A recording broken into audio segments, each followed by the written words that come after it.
Hello everyone, Dan KB with Jeet, Kune, Physiology and more, and today is day 5 of Let's Start Running, okay? I hope everyone's been following this, and any of you that have, I'm going to make some kind of challenge this weekend to end off the week. I was going to do a challenge for myself, but instead, I'm going to challenge all of you. Now, this challenge is only going to be for those who have actually already started the program, meaning those of you who have started walking and or jogging, walking and or biking and or running, whatever it may be. This challenge is not going to necessarily, actually, you know what? Change my mind. I'm going to make 2 challenges. I'm going to make one challenge for those of you who have not been following this week, or if you've been following and have not been proactive and started any type of program. And then I'm also going to make a challenge for those of you who have actually been following this week and who have actually been taking advantage and actually getting your ass up and getting out there and doing something. Okay?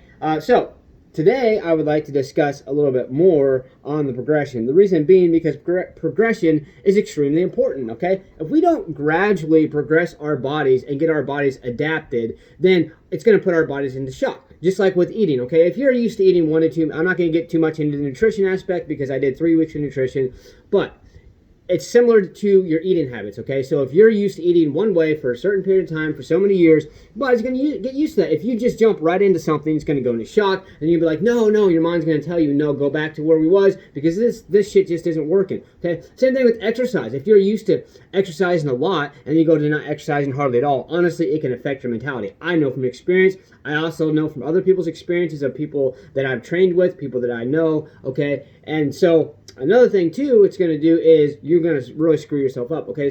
On the other end of the spectrum, okay, those of you who are not used to being exercising, being conditioned, whatever it may be, okay, and then you jump right into something, you're going to get yourself seriously hurt, hospitalized, okay? And I know you don't want that. I sure as hell don't want that, and I know for sure none of you want that. The people you care about, the people who care about you, they don't want that either. So let's do it the right way, okay? I want you to learn from my experiences. I want you to learn from my mistakes because I made a lot of these mistakes going in. That is the only reason that I injured my knees in high school. Is a simple fact. I went into it too quickly, okay?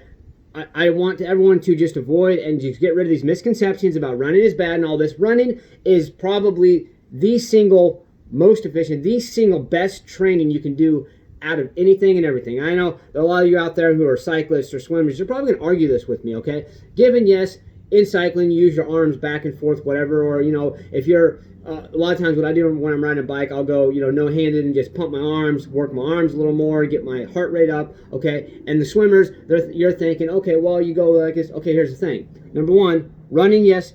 Running, swimming, biking, you're using pretty much all your muscles, okay? Running, honestly, you're using your muscles to a higher intensity because, number 1, your legs, you're doing a weight-bearing exercise, okay? Your legs are pounding against the ground, okay? So that's going to increase the intensity, okay? Plus, you're pumping your arms to try to get yourself going. And when you get tired, you got to pump your arms even more, so you're working your arms.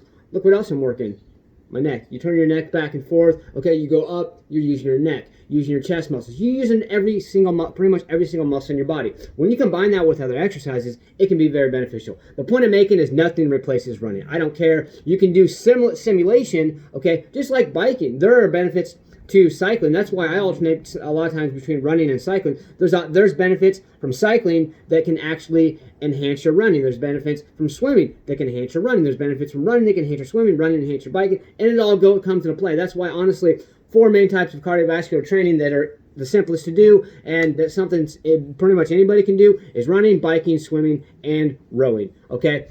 Walking too, I guess, yeah, because walking is considered an aerobic type exercise or cardiovascular type exercise. And I want to encourage everyone to get out there and do these things. So there's other options out there. Heavy bag training is considered a form of cardiovascular. That you want to be very careful with. It's easy to injure your shoulders, your wrists, whatever it may be. And I really wish I had a place to set my heavy bag because I've had requests to make videos with it. So let's stay motivated. Let's get out there. Believe in yourself. Believe you can do it. And believe that you deserve it. Let's get out there. Let's go and keep going, and push yourself.